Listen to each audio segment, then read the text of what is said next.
எல்லா ட்ரெஸ்ஸும் தண்ணி இவ்வளவுக்கு வந்ததுமா. வெள்ளத்தில் பாதிக்கப்பட்டது. எல்லா ட்ரெஸ்ஸும் போயிட்டு என்ன பாத்திரம் மட்டும் எல்லாம் போயிட்டுமா, தண்ணிக்குள்ளே போயிட்டுமா. என்ன நாங்கள் பேர் பேச்சிம்மா, தூத்துக்குடி சேட்டன் காலனி. நாங்களாம் வெள்ளத்தில் ரொம்ப பாதிக்கப்பட்டோம்மா. பாத்திரம் மாட்டாங்க எல்லாம் வெளியே போயிட்டு, உடுத்த துணி கூட இல்லை, சாப்பாட்டுக்கு வழி இல்லாமல் கடையில் படுத்து கிடக்கும். ஏன்னா உங்களால் எந்த உதவி எங்களுக்கு கொஞ்சம் செய்யுங்கம்மா. தூத்துக்குடி ஸ்டேட்மெண்ட் காலனி சாந்தி.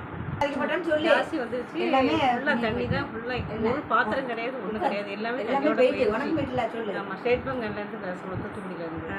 ஏதாவது உங்களால் எந்த ஹெல்ப் பண்ணுங்க. தண்ணி எல்லாமே இதாகிட்டு, கசப்பு உயரோட தண்ணி எல்லாமே துணி எல்லாமே இதாகிட்டு, கடையாக தான் தங்கி நின்று